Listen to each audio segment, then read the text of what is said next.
Okay, good afternoon, everyone. Thank you for coming. This is a really great turnout, especially this is the last week of the semester, and like Mark just mentioned to me that some of the exams are ongoing, so this is great to see such a great turnout. Before I begin, I just want to announce next week's. It's the last CERC seminar we'll be having.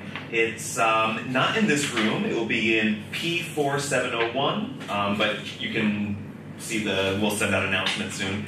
And it is from Professor Peitialan. Did I pronounce it right? I think. Professor of Sociology from National Taiwan University. She'll be giving a talk on deferential surrogates and professional others, recruitment and training of migrant care workers in Taiwan and Japan.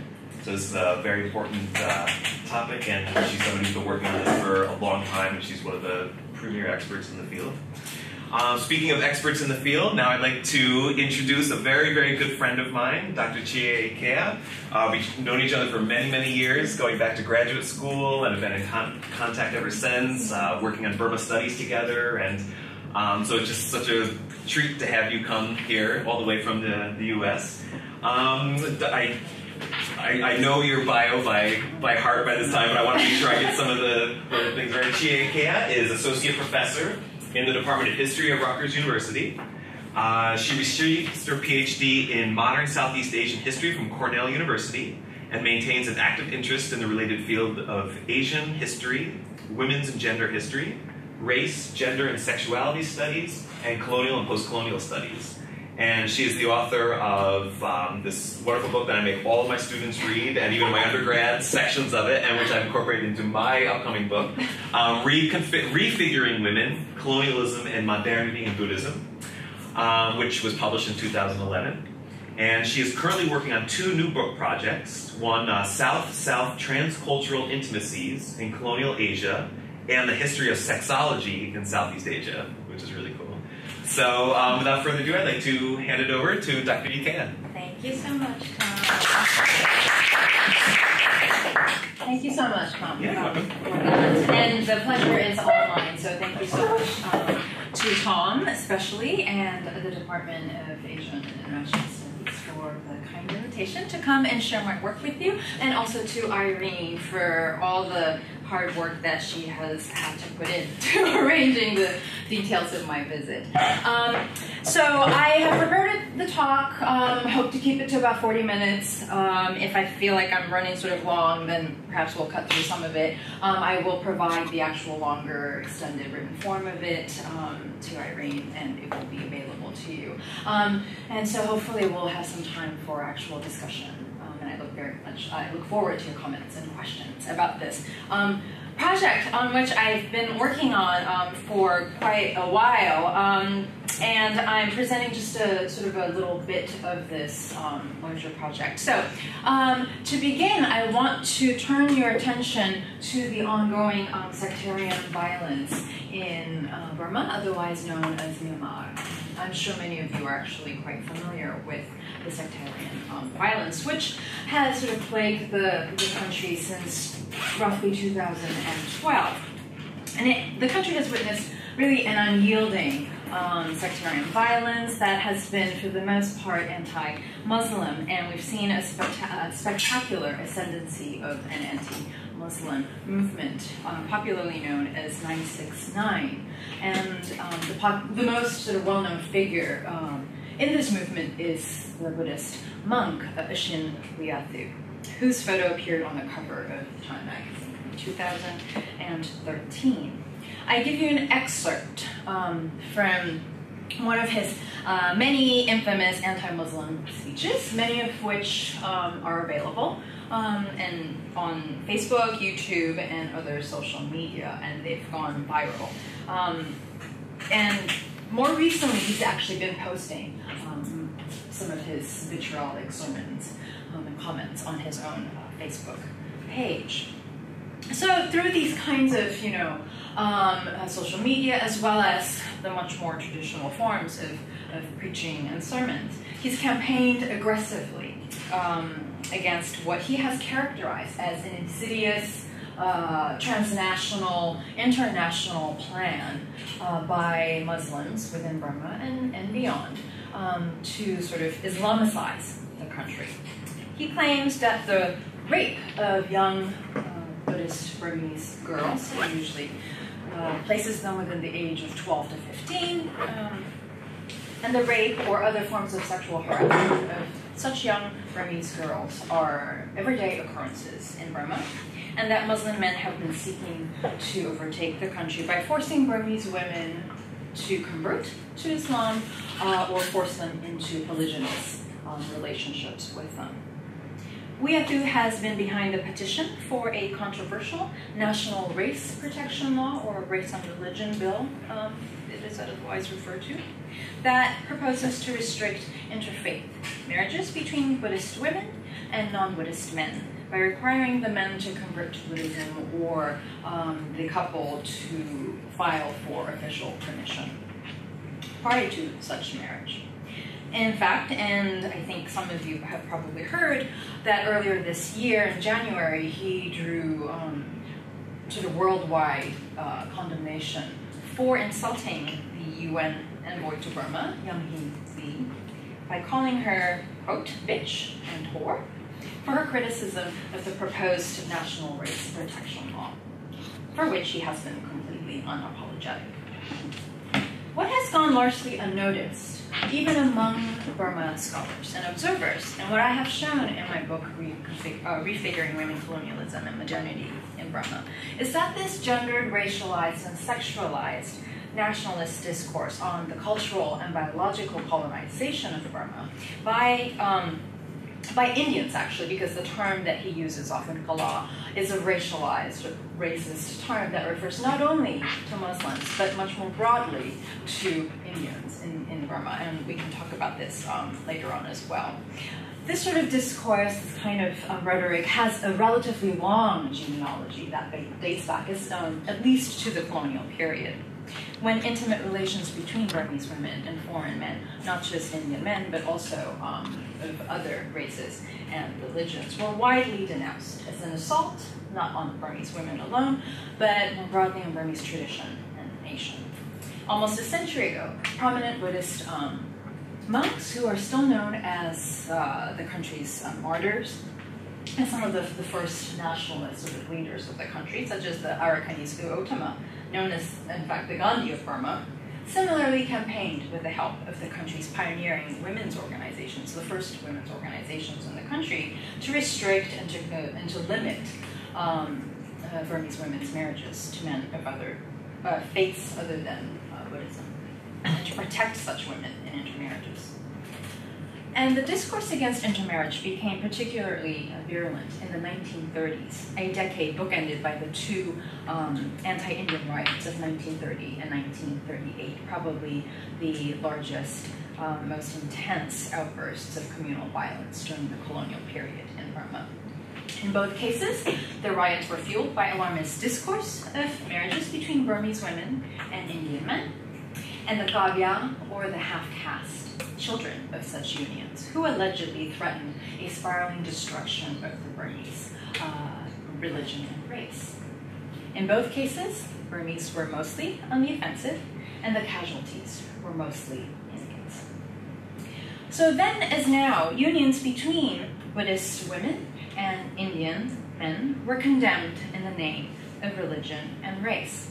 The image of the female infidel, oppressed by others, has been put into the service of nationalist masculinist discourse, seeking to discipline women, family, and nation. Then as now, Islam was seen as an infectious religion, infecting Burma's national body through conversion and migration of Muslim men. Then as now, the alarmist discourse about foreign races, growing in number, growing in strength, growing in solidarity, and growing in wealth, became a rallying cry for nationalist, militancy, and regeneration movements. Then, as now, nationalists sought to assert their dominance over internal others, such as Indian Muslims and other religious, racial, and ethnic minorities, as well as those people who were identified as Burmese and internal dissidents, and demanded overt and continual reassurances by Burmese women of their fidelity and obedience to their men, race, religion, and nation. A comparative regional and transnational perspective, and leaving Burma for a moment here, reveals that Burma was hardly exceptional. In the early decades of the 20th century, the entire western coast of North America, so Canada and the United States, saw an unprecedented, basically anti-Asian riots break out.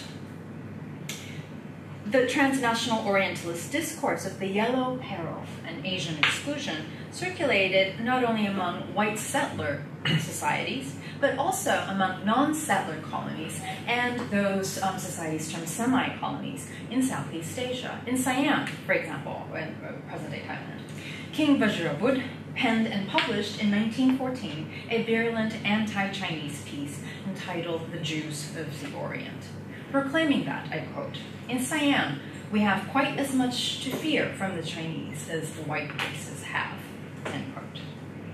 At almost exactly the same time, in neighboring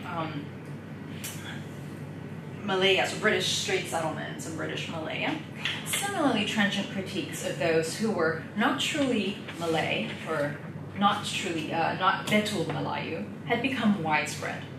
Since the early 20th century, Malay ideologues expressed concerns about the political, social, and economic marginalization of the Malays by non-Malays, and also foreign Muslims, namely the Indo-Malay or Arab Malays, Jawi Peranakan, in Malaysia, and urged the British colonial administration to protect the Malays from being removed from their own country by Chinese and Indian immigrants.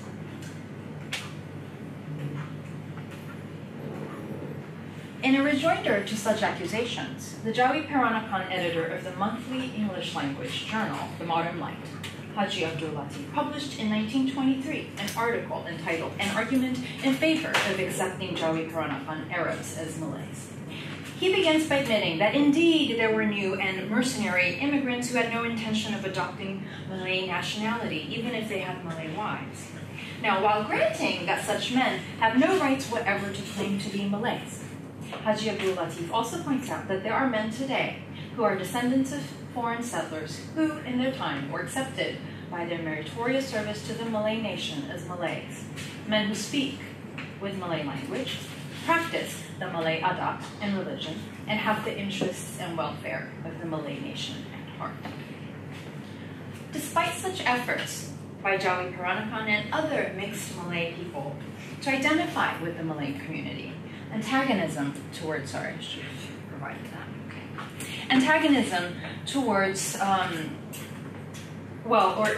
those who were characterized as not Betul Melayu continued to grow and found themselves increasingly depicted as invasive and unassimilable, perpetual foreigners who sought to acquire wealth quickly and easily and then used it to sully the purity of the Malay race by intermarrying and marrying into Malay families. I begin with these acrimonious debates about Asian foreigners, intermarriage, and miscegenation in pre-Second World War Southeast Asia to draw your attention to South-South transcultural intimacies among colonial bodies that challenge the primacy of the more familiar North-South, East-West, or metropole colony connections in the prevailing literature on the intimacies of empire, which has become a flourishing industry of late. Since the pioneering work by Anne Stoler revealed that matters of intimacy were matters of state, there has been increased scholarly attention to the manipulation of sex, sentiment, and domestic arrangements in the making of empire. Yet, and as I think covers of just a couple of these influential volumes shows, this body of scholarship, as important as it has been, still remains limited by its narrow preoccupation with relations between imperial and colonial bodies, and for the most part, between European men and native women. It has rendered some bodies and socialities more relevant than others, echoing the dominant black-white paradigm of race and mixed-race relations in the Americas. In colonies such as British Burma and Strait settlements, as elsewhere in Southeast Asia, unions between local women and the so-called Asiatic foreigners, namely Chinese or Indian men whose mass migration throughout the region was encouraged by the European colonial administrations were far more prevalent than the former form of intermarriage or companionships. In fact, it goes unnoticed often that Southeast Asia was host to the largest movements of Chinese and Indian populations the world over for much of the 19th and early 20th centuries. Of the more than 30 million migrants who left colonial India in sort of a century between 1830 and 1930, 15 million went to Burma and 4 million to British Malaya and the Strait settlements. And then many others left for the Americas, Hawaii, Fiji, etc. By 1921, nearly 6 million of the estimated 8 million plus overseas Chinese, were living in Southeast Asia, and several million more joined them over the next 20 years. And of course, in the cases of Malaya, Strait settlements, and Burma as elsewhere, Chinese and Indian immigrants were predominantly men. Not surprisingly, Asian transcultural intimacies were centrally relevant to emerging political and social imaginaries. By and large, it was against Asian immigrants and Asians of mixed heritage, such as the Indo-Burmese and Indo-Malay, the not truly Malay people, that Burmese and Malay national identities were formulated. So in my current project on Asian companionships, families, and friendships in colonial Southeast Asia, I examine these prevalent yet neglected intimate encounters in order to consider a fuller range of transcultural relations of intimacy, inequality, and contestation that resulted from the immense and far-reaching movements and mobilities that characterized the age of high imperialism. What I'd like to do today with the time that remains is to focus on one aspect of this larger project. Focus on a part of this larger project that deals very much with legal records and court cases. So through an examination of civil court cases, I take a closer look at the two most common forms of transcultural intimacies in the British colonies of Burma and Strait settlements, Indo-Burmese or Indo-Malay, and Sino-Burmese or Sino-Malay. I highlight important commonalities in the way that affective ties and family affairs were managed and confronted, and certain forms of transcultural affection and disaffection were normalized and legitimated. This comparative analysis not only unravels the tangled threads of colonialism, migration, race, and intimacy, it also underscores the central role that law played in race formations and in limiting transcultural, transracial, transnational alliances in Asia as in North America. Historians of Southeast Asia generally concur that in the pre-colonial period, intermarriage was understood to have been to have had an assimilating effect. So in fact, intermarriage was used as an instrument of localizing and assimilating migrants and foreigners, the majority of whom arrived, as with the Chinese and Indian migrants of the colonial period, to the region effectively kinless and reliant upon local women for kinship. Yet in the 1920s and 1930s, Chinese and Indian migrants became increasingly viewed as unassimilable, as I have argued, and intermarriage not as a strategy of assimilation, but in fact of colonization. Law, that is, the establishment and elaboration of the colonial plural legal system, played a constitutive role in this transformation. So on that note, and before I turn to the court cases, let me just very quickly say a few words about the plural legal system, which was established in Burma and the Strait settlements. Some of you may be familiar with this development. So in a plural legal order, cases related to family relations and also religion were exempted from the civil law of the state and were made subject to what was called the personal laws of the individuals who were actually involved in the dispute. So just as the British in India identified the indigenous religious systems that would form the basis of laws of the family as Hindu and Muslim in India and worked to codify them accordingly, The British in Burma identified Buddhism as the indigenous religious system that would form the basis for laws of the family. What this essentially meant, simply put, is to identify key texts that would serve as the sources, the authorities, right, on determining what this religious system and the laws would be. In the settlements where Islamic laws had been applied alongside Malay customary law, or adat, since the 15th century, the British deemed Islamic law as the law of the land. The British did not work quite as hard to determine what these texts would be for Islamic jurisprudence. They relied instead on French and Dutch scholarship on this. Whereas, for instance, in the case of British India, they had worked with local elite men and religious and scholarly authorities to figure out what would basically form the basis of Hindu law. And they did the same in Burma for the case of Buddhist law. So, in cases concerning marriage, divorce, adoption, inheritance, and succession, the courts administered the Burmese Buddhist law in cases where the parties were Buddhists, Muslim law in cases where the parties were Muslims, and Hindu law where the parties were Hindus, and what they called Chinese customary law where the parties were Chinese.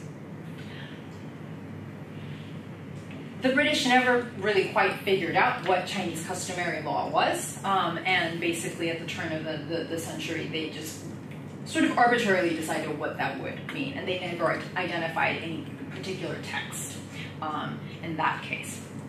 Now, according to most critics of intermarriage in colonial Burma, this plural legal system was at the root of the problem, so this became the main target of the critics. Under the system, the Burmese Buddhist law no longer governed marriages between Burmese women and foreign men.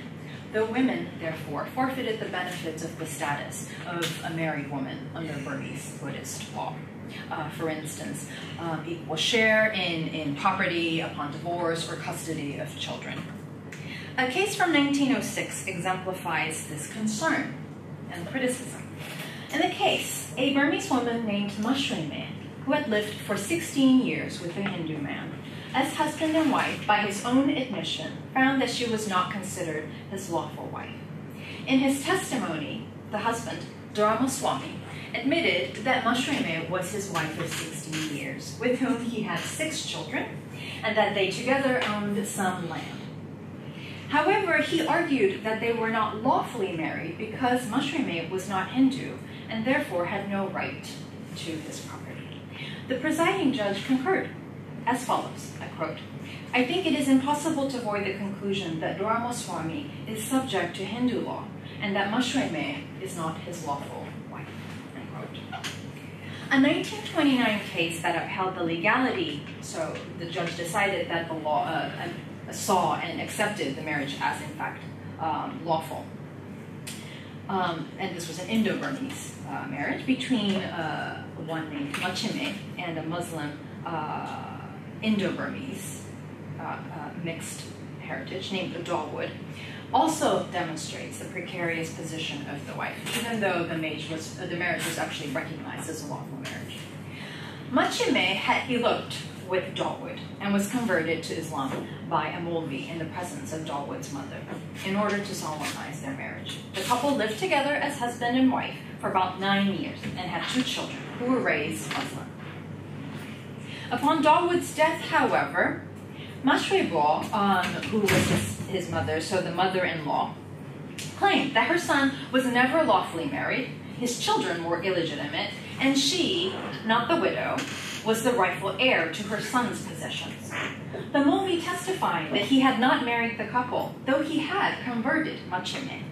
The presiding judge acknowledged that there were questions as to whether the formalities required by Muslim law for valid marriage were observed, but emphasized both her conversion and the strong evidence of a long history of cohabitation, and ruled in favor of the widow. If not for her conversion, Machime would have, in all likelihood, lost the case, despite the admission by the very relatives who challenged the validity and legitimacy of the marriage that she behaved in every way as a wife, that she was looked upon by them as wife, and that her children were treated as Dawood's children. We have to be careful, however, not to place undue emphasis on conversion. Although it was in principle a crucial element of some Indo-Burmese and also Sino-Malay marriages, the transformation could also be more symbolic than substantive.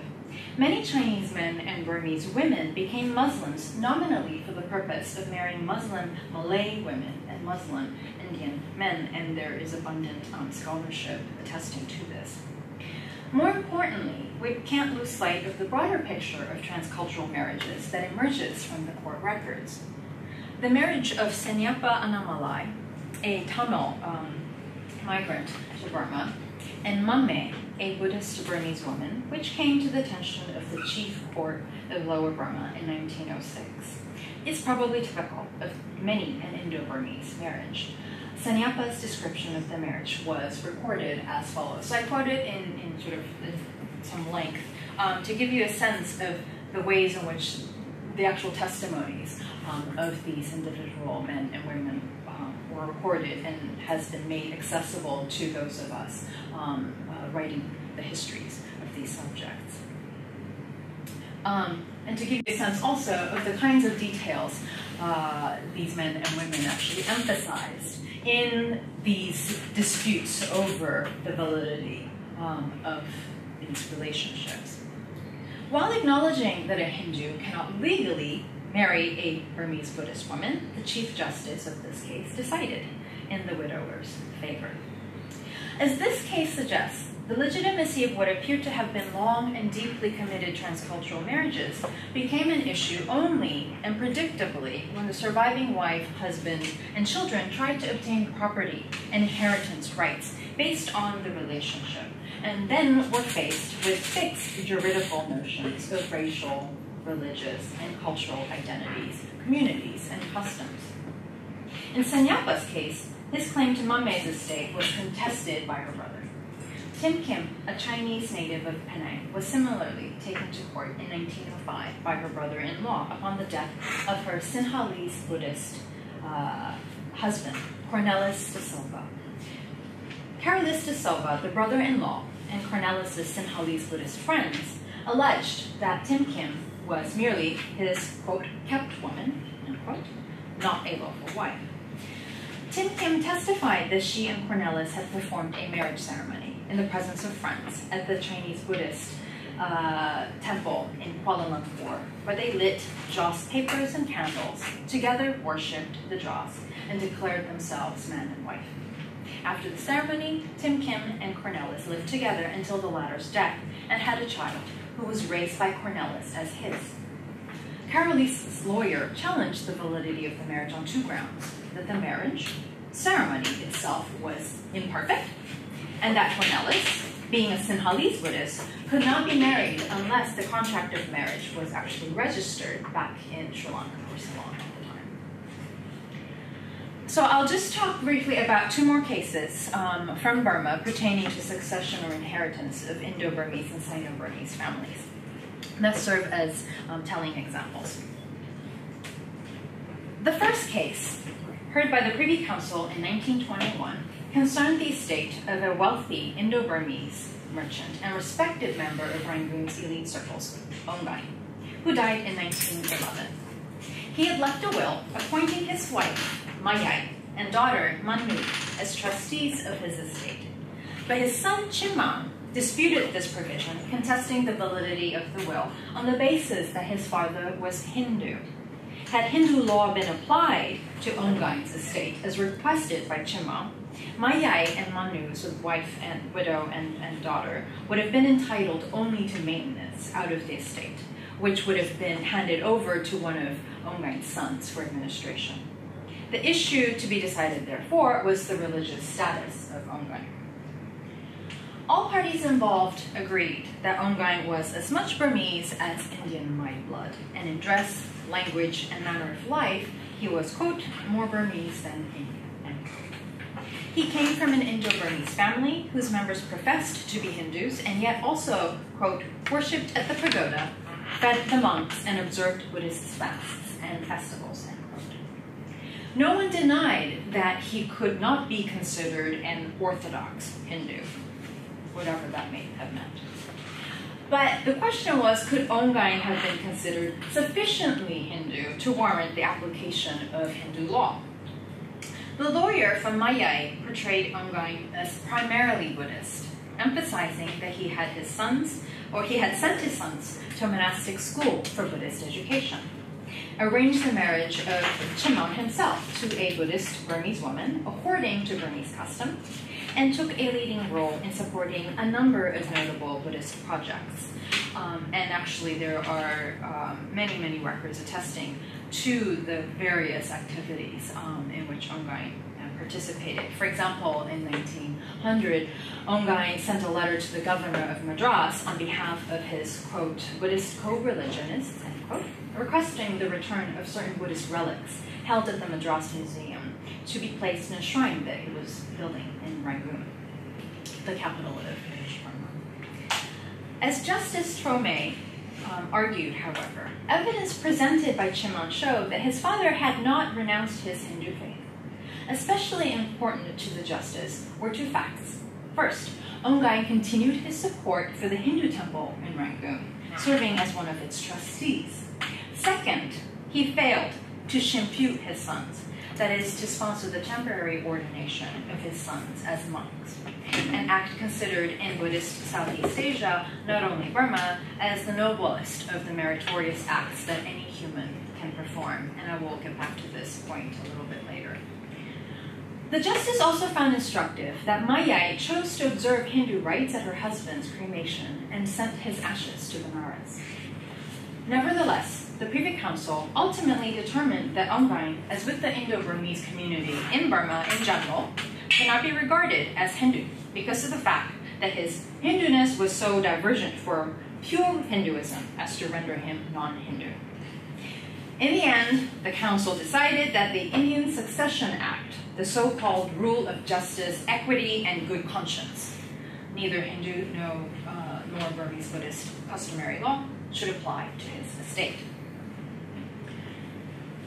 The second case, involving all 5 judges of the full bench and a discussion of no less than 19 precedent cases over almost 100 pages, settled the issue of whether Burmese Buddhist law should govern the succession to the estate of one Bawal, a Buddhist Chinese, who had been domiciled in Burma prior to his death in 1923. As the Chief Justice noted, the real contest was between his second wife, Manhinbu, with whom he had 2 sons and 3 daughters, and the daughter and son-in-law of the deceased first wife. The 2 parties concurred that Bawal was a Buddhist. The question was what kind of a Buddhist he was, Chinese Buddhist or Burmese Buddhist. Manhinbu's children insisted that their father was a Chinese Buddhist, that is, a Buddhist whose customs and practices were also profoundly shaped by Confucianism and Taoism, and pleaded that the Chinese customary law be applied, effectively granting administration of the estate to the 2 sons and maintenance to the widow and daughter. Manue and Pantheo, the daughter and son-in-law of the first marriage, did not dispute the claim that Bawal was Chinese and Buddhist, but argued for the application of the Burmese Buddhist law, maintaining that her father routinely performed many of the common forms of obtaining merit among Burmese Buddhists, such as the monastic sponsoring of the Shinbu ceremonies for the sons of other people, building public rest houses for pilgrims and travelers, and giving alms to monks and monasteries. As in the foregoing Indo-Burmese case with Ongain, rites and ceremonies mattered greatly in establishing the true religious identity and affiliation of the deceased, not least because the burden of proof was placed upon those arguing that the customary practice of the deceased should override the personal law of an individual.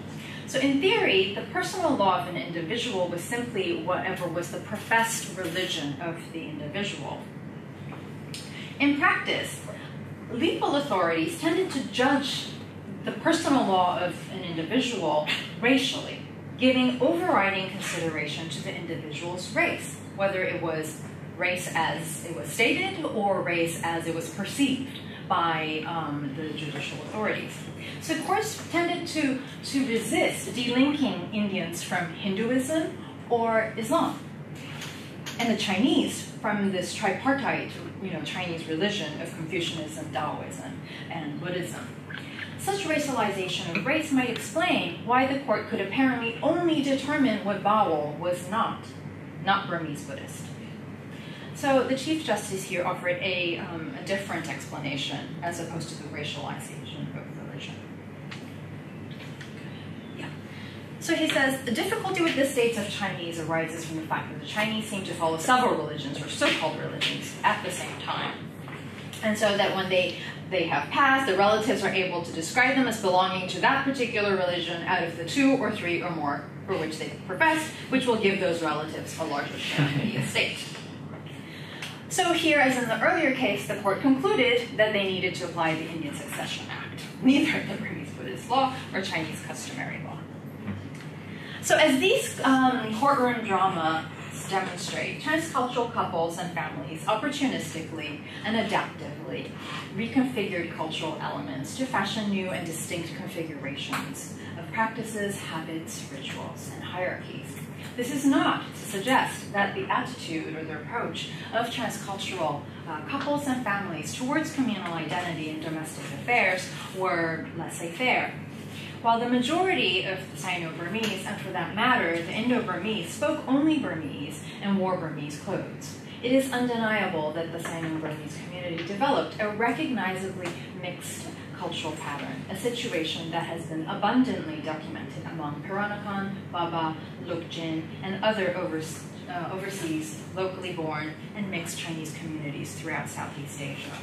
The Indo-Burmese similarly sought to give definition and order to their families and communities, producing an assortment of conjoined Muslim, Hindu, and Buddhist, and Indian and Burmese practices and institutions.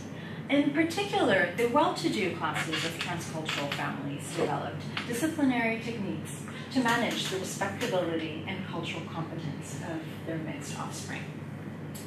So the preclusion of their own sons from shinbuing, for instance, appears to have been one of the most common such practices among the Indo-Burmese and the Sino-Burmese alike, as were endogamous marriages, especially for the sons, but even for the daughters, who were encouraged to take India or China-born husbands, possibly as a way to integrate them into the Indo- and Sino-Burmese communities. Among the Sino-Burmese and Sino-Malay, it was also not uncommon to send sons to China for education. It was also common for wealthy, straight Chinese men with mixed families to leave wills stipulating unequivocally that their sons and their male descendants who forsake or renounce the religion and practices of the Chinese would cease to have any right, title, interest, or claim in or any share in their trust or property. Such was the case. This is just one example. And this is the will of Kun Tien Tek, a wealthy Penang resident, who included the following directive. For a son begotten by a Christian woman, no such directives were provided for any of his heirs begotten through his Chinese wives. In her magisterial work on the Chinese diaspora, Sons of the Yellow Emperor, Lin Pang concludes that such practices of sinicization stemmed from a concern for social-cultural status and repute. Indo and Sino-Burmese or Malay families may have indeed shared with Eurasian communities anxieties about the cultural competence of their mixed families. What was at stake, however, was not only status, but wealth. My survey of civil cases from British Burma and the Strait Settlements strongly indicate that the majority of such legal battles were fought between female family members, usually the widow and daughters, who asked that one particular law be applied as opposed to the other to the estate of the deceased, and male relations, who were attempting to claim the estates to the exclusion of the widow and daughters. In other words, debates about which law was to be applied in interstate succession were not about religious traditions or communal identities per se, but a gendered negotiation over the power and authority to define familial bonds and control who had access to property and privilege and who did not. As the work of the anthropologist Aiwa on the Chinese diaspora in Southeast Asia has shown, instrumentalist family norms, practices, and attitudes that emphasize pragmatism, gender and age hierarchies, and other ethnic-specific modes of social production and reproduction in diaspora and under foreign rule do not represent some essentialized traditional Chineseness as is often thought. They are the strategies and effects of diasporic subjects who seek to both circumvent and benefit from different colonial and nation-state regimes and negotiate the diverse rules or governmentality of host societies, where they may be valued as homo economicus, but devalued in terms of their ethnicity. Building on Ong's analysis, I would argue that in transcultural marriages and families under colonial rule and law, the issue of men's access to and control over women's land, labor, and resources, and the issue of foreigners' access to control over local land, labor, and resources were integrally intertwined. This then raises questions about the coloniality of Asian settlers and immigrants and their intimate relations with colonial subjects. Did Asian intermarriages serve to extend foreign men's control over the affective and economic resources of indigenous communities? If we are to understand colonialism as not only the conquest of land, labor, and resources, but also the colonization of existing forms of knowledge, socialities, and subjectivities, then in what ways did Asian transcultural marriages and families aid and abet colonial relations of power, even as they were produced by it? The scholarly literature on the Chinese diaspora in Southeast Asia has shown that these migrant and diasporic subjects, quote, followed on the heels of the European advancers and Chinese trade followed the European flags. Known as the Jews of the East, they often served as the middlemen between colonial governments and the native populations. South Asian entrepreneurs and financiers, too, have been portrayed in similar manner, that is, as compradors. Scholars have rightly emphasized the precarious position of these merchants without empire, whose political loyalties were questioned due to their economic domination and extensive networking and overseas connections. They were often blamed for the humiliation and dislocation experienced by native populations, Burmese, Malay, and otherwise, under colonial rule. As stateless subjects and outsiders within, at the mercy of host governments and societies, Chinese and Indian immigrants in Southeast Asia, as elsewhere, were at once marginal and enterprising, and exploited and privileged. Even so, the family and kinship regimes that Chinese and Indian immigrants developed in order to safeguard themselves against the dispossession, displacement, and pogroms that periodically and predictably befell them also served to reconstitute antecedents familial, conjugal, and gender and sexual relations in Southeast Asia, sometimes to the detriment of local women and communities. Here, perhaps the most telling evidence of this comes, at least in the legal cases, and in the Burmese case, from the mention of the preclusion of sons from what I've already talked about, the Shimpyu, the monastic ordination, or the temporary monastic ordination. I've already explained the outstanding importance of this practice in Buddhist Southeast Asia, but let me elaborate for a moment on the significance of this practice, specifically for the mother and the women involved. When a son enters the monastery as a novice, merit accrues to his mother, who cannot herself join the monastic order because she is a woman. Before his ordination, chants proclaimed the debt the son owes to his mother, extolling her selflessness and metta, or pure, selfless love, or loving kindness, sorry. Especially in enduring not just the pain of childbirth itself, but nurturing the son thereafter and offering him to the Sangha, the monastic community. And reminding both the lay and the monastic communities that the Sangha's gain essentially means a mother's suffering and deprivation. Shimpyu rites and rituals render the maternal relationship and the debt it encodes integral to the practice of Buddhism. They valorize the maternal experience and a mother's unmatchable acts of suffering and renunciation. It is not hard to imagine that Burmese Buddhist women must have felt profoundly disenfranchised by the denial of this meritorious deed.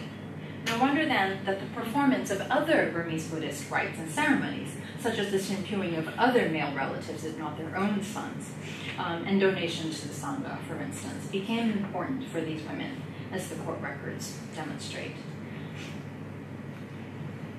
Okay, so let me now conclude. Transcultural intimacies in British Burma and the Straits settlements shared much in common.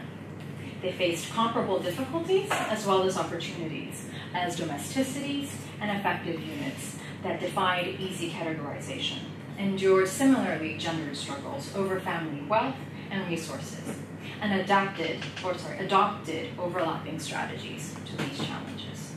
They served as sites of both care and tenderness, and violence and coercion.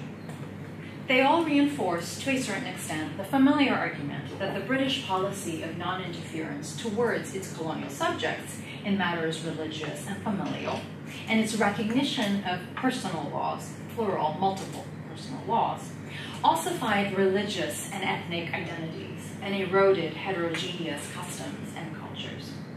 Even in cases of the Sino-Burmese or Sino-Malay marriage, where colonial administrators regularly admitted their ignorance of what actually constituted Chinese customary rules and practices, the courts insisted on imposing and codifying a narrowly essentialist understanding of Chinese customary law. The litigants, too, often knew and calibrated the attendant privileges, prerogatives, and penalties of each law, and purposefully appealed to such notions of cultural differences, Chineseness, Hinduness, Burmeseness. In other words, in Burma and the Straits settlements, as elsewhere, family law served as a commanding force in the production of race and cultural difference. Family law and racial thinking, furthermore, played an undeniably important role in reconstituting family and disincentivizing Asian alliances. At the same time, we can't overemphasize the efficacy, or we shouldn't overemphasize the efficacy of law as a penal and pedagogic instrument of the colonial state. Through the protracted and intricate process of argumentation and adjudication, litigants and judicial authorities alike were compelled to acknowledge the truly unruly complexities and contradictions of transcultural intimacies and family formations, even while nominally employing bounded, determinate, and exclusive classifications.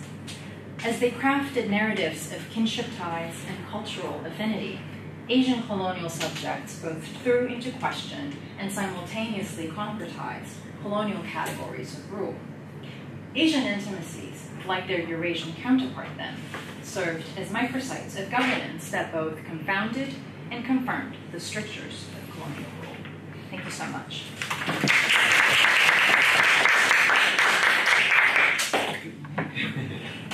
So we have about 30 minutes for questions. If anybody would like to...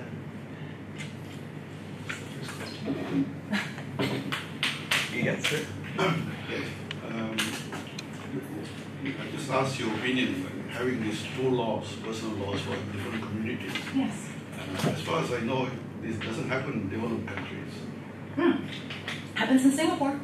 Singapore? Yes. Yes. Singapore is developed country materially. And do you think it's a divide and rule policy or just cultural laziness that they didn't want to get into this? And this continues. For example, I'm sure you know about Malaysia now. There's some Chinese rich guys who want to have a second wife. They convert to Islam, so they can marry another wife. And when he dies, the Muslim community wants to claim his body. And some of them, the family members, are not even aware that he's converted to Islam. And there's a number of such cases. So, do you think, it's a little bit simplistic, it's better to have one law for everybody, then you won't have these problems? It's actually a rather complex question to which there is no simple solution, actually. Plural legal systems are characteristic, actually, to all forms of empire. And so they have existed essentially as long as empires have existed. So on Chinese empires, Japanese empire, everywhere. It's just part of the system of most imperial forms of rule and regimes. They still, and so actually some people, some scholars argue that pretty much exists at the heart and centers of empires to this day. So the United States, which probably constitutes in the minds of many a developed nation, still has plural legal system. So for instance, indigenous native Indians, for instance, have their own set of laws that they're allowed to, practice. And this actually applies in many places still. But the argument has also been made in some cases. So I think India is probably the best case example where there's been an ongoing, long-standing debate about whether to have a uniform civil law that would apply to all communities.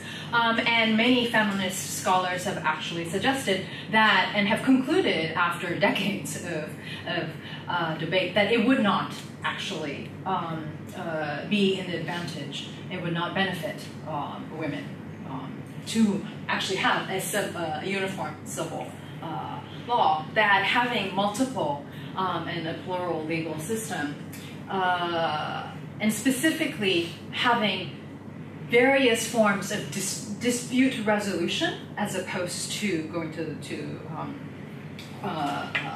have adjudicated such cases, benefits the women. So there are competing, views on this. So I think to equate a plural legal system as being necessarily and fundamentally, let's say, sexist or anti-women, anti-feminist is, I think, probably too hasty a conclusion. I don't know if that answers your question. Other? A question about the going back to the legal system in colonial Burma. You said there was Hindu customary law. Yeah.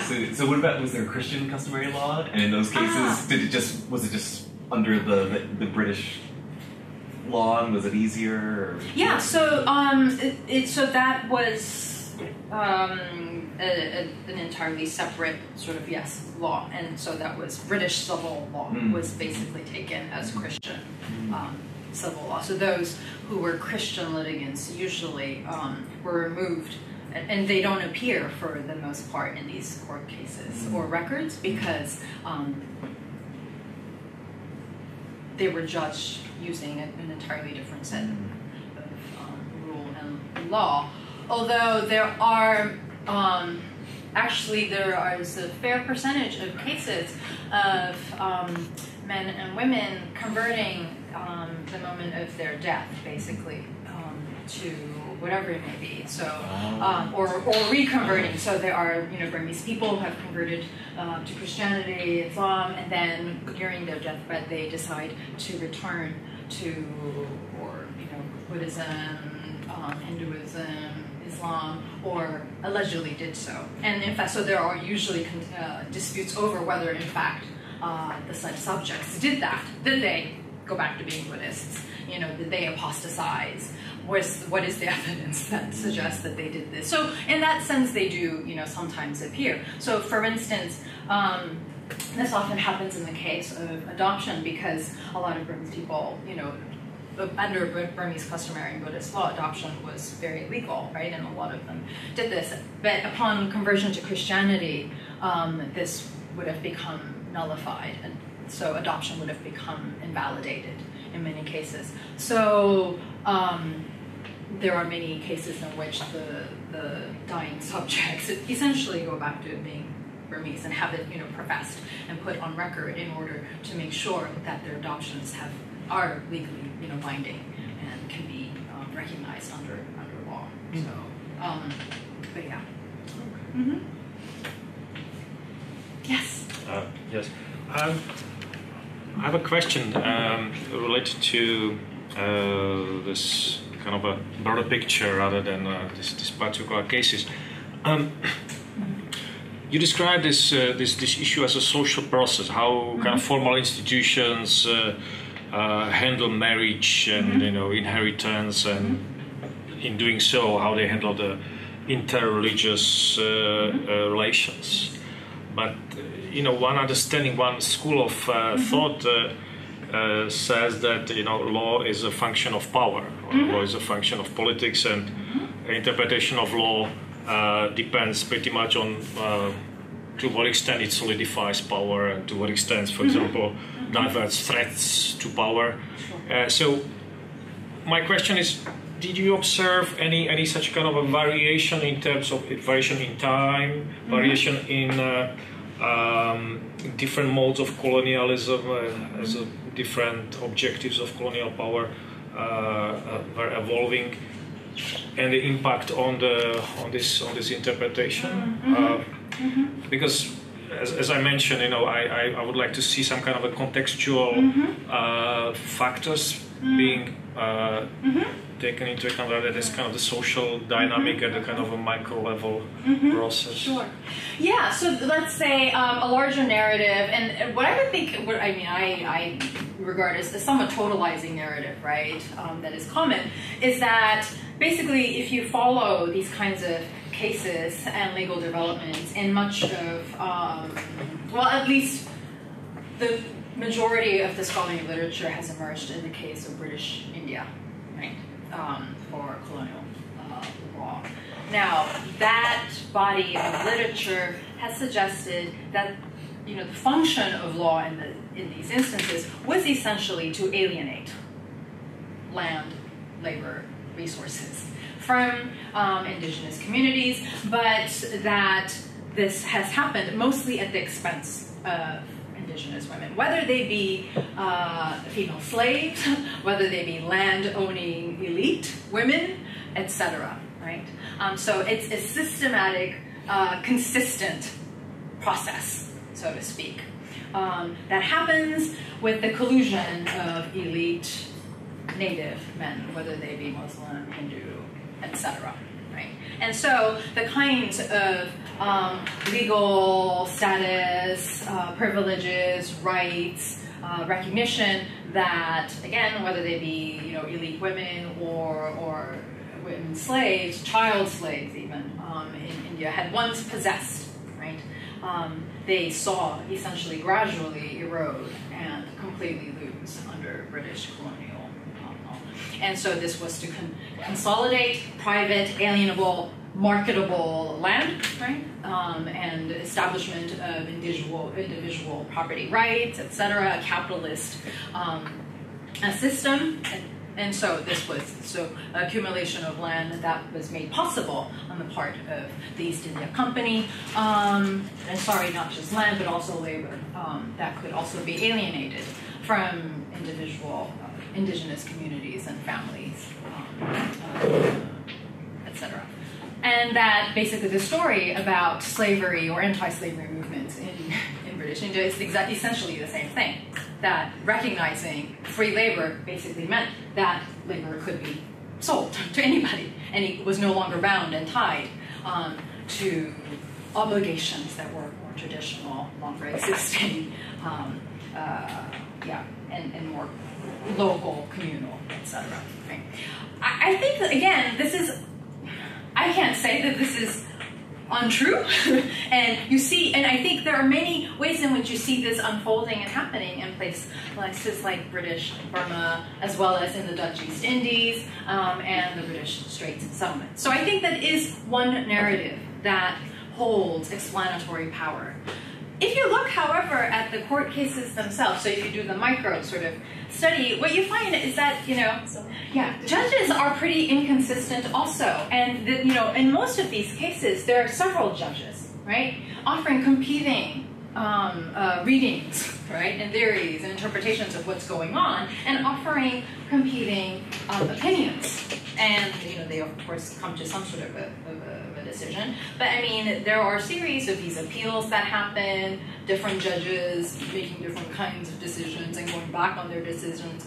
And it's not entirely clear why these judges make the kind of decisions that they make, and why they make inconsistent kinds of decisions, right? So, in that sense, there's something not that systematic, right, and messier about what's actually unfolding on the ground. That challenges that sort of the more meta narrative, right? That supports notion of the development of a colonial capitalist system that recognizes the autonomous individual subject who are property owning, etc., who have alienable rights of property, etc. So, so I think those are necessarily perhaps discrepant, not mutually exclusive stories about law, I think, under colonial rule. And again, I think it's important to remember that much of this derives from particular cases, most importantly British India, and more studies are done on other colonial societies. I think more complicated much of this will become. And the more we move away from concentrating and focusing on this particular time period too, I think more uneven and perhaps fluctuating some of the story will become. As I said, plural legal system has existed. I mean, as long as the history of imperialism has existed, and that's essentially thousands of years. So.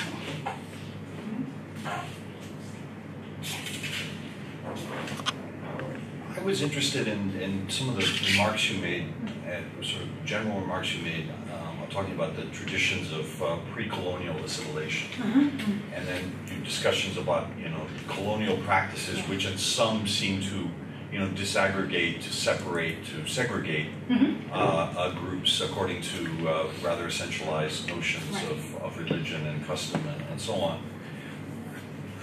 What I want to ask is this: if you look around colonial Southeast Asia or Southeast Asia during the colonial periods, and you mentioned the example of Siam under Rama VI and his anti-Chinese tirade. That nonetheless, if you look more carefully, and I'm thinking also of the example of the Philippines, that there are striking differences between, say, what happened in the Philippines and Siam, Thailand, and what you're talking about in British Burma and Malay settlements. In the Spanish Philippines, with some important exception where there were pogroms against ethnic Chinese, particularly in the late 18th century, you had a strong tradition of assimilation via religion. And of course, the most important sort of mixed racial group, the mestizos, were primarily not Spanish Filipino, but Chinese Filipino, including the current president, who's an example of that kind of family, and many other political leaders in the Philippines. So that's a strong assimilationist tradition. Similarly, in Thailand, despite this attempt in the early 20th century to polarize against ethnic Chinese, there's been a strong assimilationist tradition there. And again, most political leaders in Thailand, as an example, are of this heritage. So what I'm trying to ask is, I mean, would you then say that British colonialism in Southeast Asia stands out, and that what we're seeing, for example, to go back to your opening remarks, in Burma, Myanmar today, and perhaps some recent events in Malaysia, are a legacy of that these kind of issues go back to that colonial segregationist orientation? Excellent question. I don't have an answer.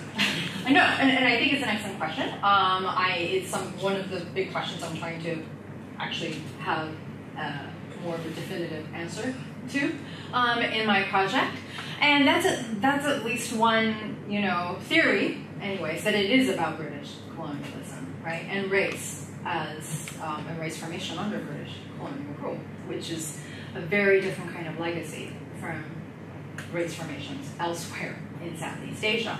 However, I think I talk at length even where I am now. I'm at Kyoto for several more months at the Center for Southeast Asian Studies. It just so happens that Thongchai Runichakul, who's the author of Siam Mapped, works on Thai, the eminent historian of Thailand, who as people like to say, all Thai people are at least partly Chinese, right? Right, and he's of the stance that really he doesn't believe that there's actually been a history of anti-Chinese, even under Visual Wood, right, in Siam. And there's so there's that sort of a reading, and then there's Carolyn Howe, who has at the center, who works on Philippines and has recently published a monograph called The Chinese Question in the Philippines and Southeast Asia. Now, who I think has a more mixed, complicated response to that question about the Chinese question. Why do we even have the Chinese question? It's because it doesn't fall into these sort of categories, easy categories of either assimilation or exclusion, which has very often been the kind of language used to talk about histories of migration, diasporic communities, ethnic Chinese, everywhere, right? And it's partly the language that scholars have used unproblematically because that's the language of the law, right? Anti-exclusion acts, etc. When in fact, there's never been really an attempt to exclude the Chinese. It's precisely because they're not excluded, right? They're neither assimilated nor excluded. That defines the kind of category that they, occupy. And this does not refer only to the Chinese. It refers to Indian communities and other, communities throughout Southeast Asia. And I think what, for instance, and I haven't read the entirety of that volume, so I shouldn't say, but I think Carolyn, makes the argument too that in fact the status of the Chinese in the Philippines and this is correct elsewhere too, in Thailand, say, right, has depended very much on the rise and fall of China, right? So now it's become far more common and acceptable and perhaps even appealing to incorporate kind of Chinese heritage, and explicitly so in some parts of Southeast Asia. Where at one point in Thailand, for instance, a lot of people forget that there was an explicit campaign to ban Chinese language education, Chinese names, etc. in Thailand. And I remember not that long ago when there was a smearing campaign of Thaksin by saying he's Chinese, right? And affiliating with Chinese capital, so to speak. Well, the problem is his opponents were also ethnic Well, Chinese. so it's never unproblematic, right? And I think that's the interesting point, is that it never falls into these kinds of, exclusion and inclusion. Now, and it's the same with Indian. That Gala category, and that's an interesting term for Burma because that term Gala has referred to many different things, and it's often used today by people like Wiyathu and others as well. And now they're developing other terms, Rohingya and Bengali, right, to target and specify Muslims, right, as opposed to this broader category of Indian. And I think people are having to kind of reckon and think through, like, okay, so what kinds of Gala people then are part of Burma as opposed to people who are problematically part of Burma. So I think it's and to what extent that's a result of British colonialism. Again, it's I don't have an answer to that, unfortunately. I think it will also require me, however, to think about and this is the other part of the project, is in thinking about Southeast Asia is a multiply colonized part of the world. We often forget that, and I suspect that the Japanese occupation of Southeast Asia played a far more significant role in race formation in Southeast Asia than has been actually recognized to this date. So actually there is a very limited efforts to actually think through other overlapping, intersecting understandings and regimes of race and ethnicity in this part of Southeast Asia that doesn't perhaps give undue emphasis to these particular colonial regimes such as the British or when we think about it, Burma was one of the places in Southeast Asia that was colonized for perhaps one of the shortest periods of time, right? And Malaya too, and so I think these are all things we need to think about. So yes. Just on the same point, yes. One example clearly is Hong Kong, which was colonized by the British, and has clearly not what you might call Chinese migrants, although a lot of the Chinese who formed Hong Kong actually came after the British, in fact the vast majority, by a long shot. So it seems to me, I'm just surprised, and I guess this is not really a question, but unless you know the answer, that there isn't or doesn't seem to be more study of how that has worked here. Chris Mann has done stuff on the book with the British legal system, which turns out not to be entirely British and not entirely Chinese either, but kind of forms a different hybrid. But And yet, although we all talk now about the rule of law and we think of it as something specifically British, but in fact, when you look at what it actually was and how it was introduced here, had startling the Chinese characteristics. So it seems to me that that might be a useful element in the research, where how did a so-called British imperial legal system, how was it applied to a largely ethnic Chinese population of both migrants and very few indigenous Chinese, and also, of course, people from all over the empire, Parsis and Armenians and Jews included. And I just find it surprising unless there are a half dozen people in this room already doing it, that none of us seem to be studying that. Unless, do you know?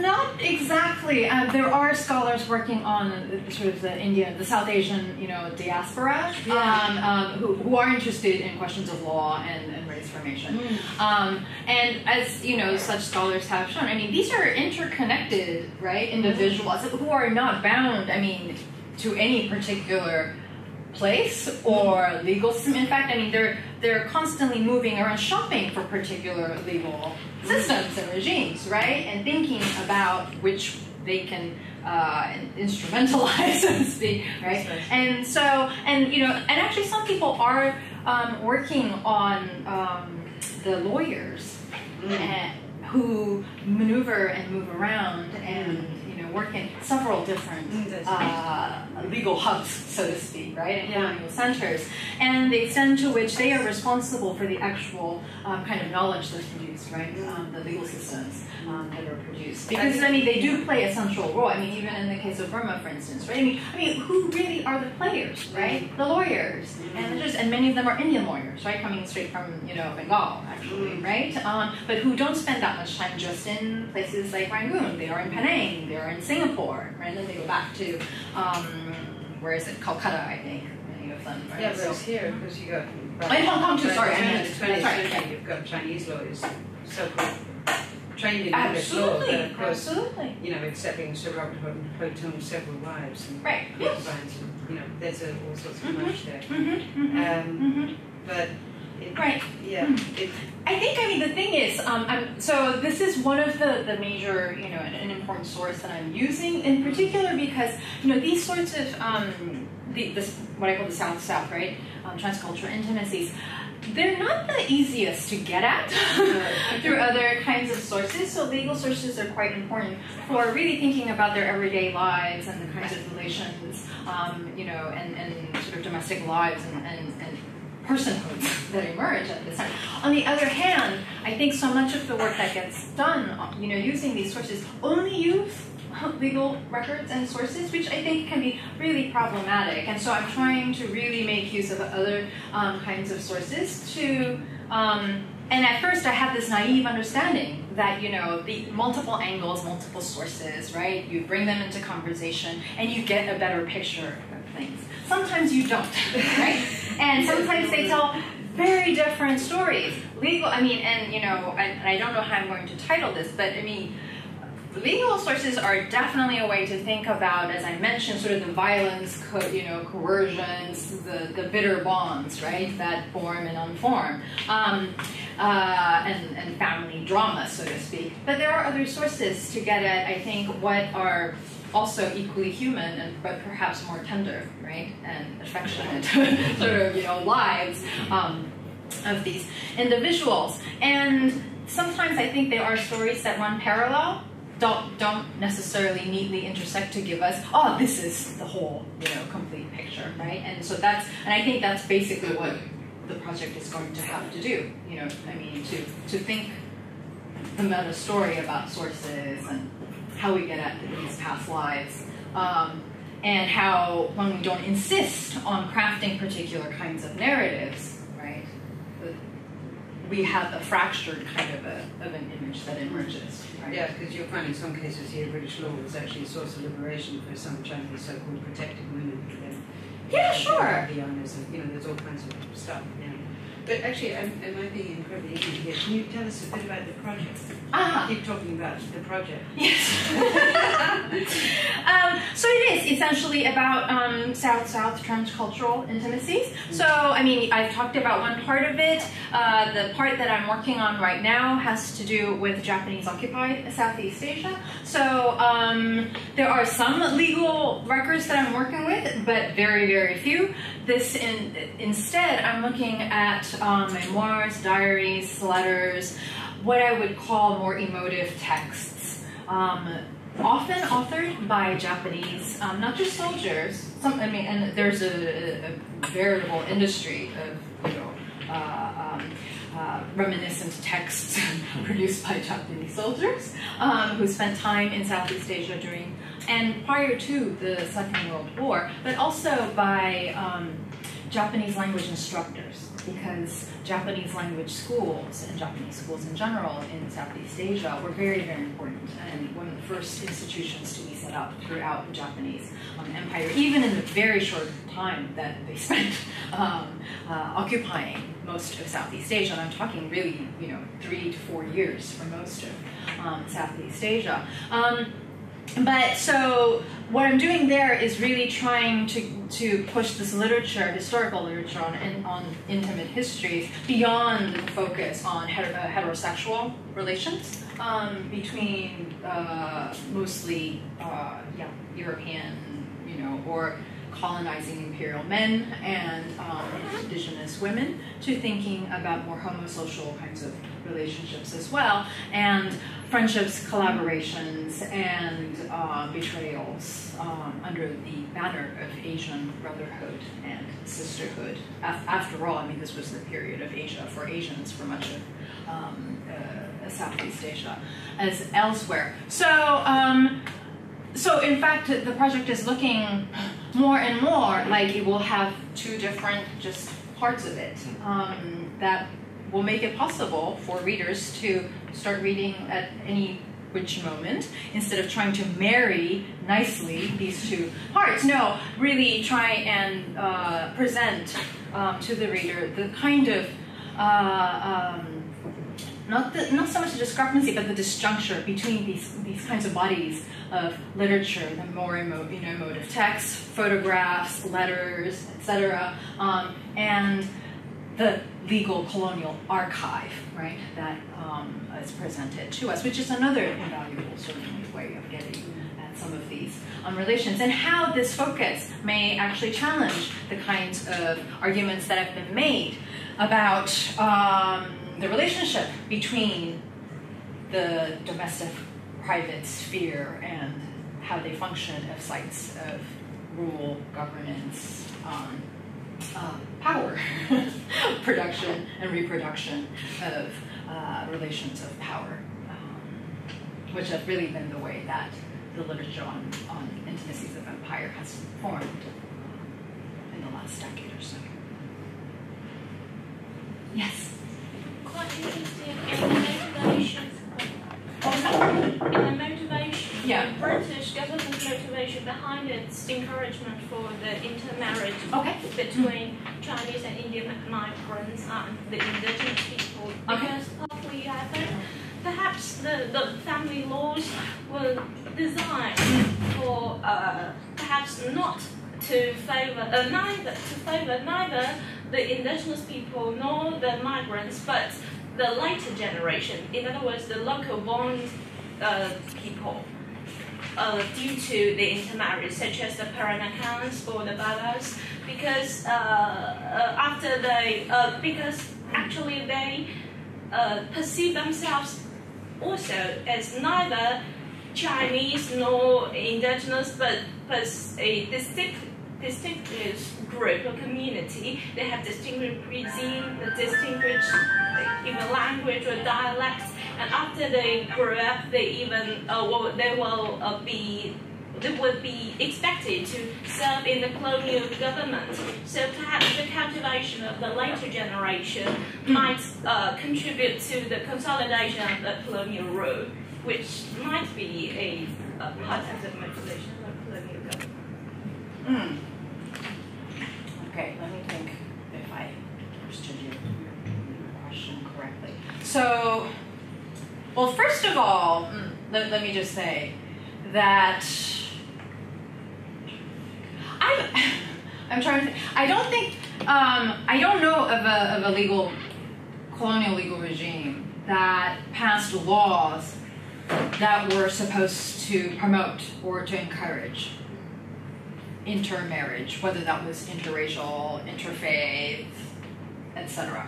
I think a lot of the laws were somewhat reactive in that they were happening, and one of the first things that happens with and we're talking about unprecedented movements of people happening in the 19th and 20th century, right? Throughout Southeast Asia as elsewhere. Of course, there had always been Chinese migration or immigration to Southeast Asia, but nothing to this extent, right?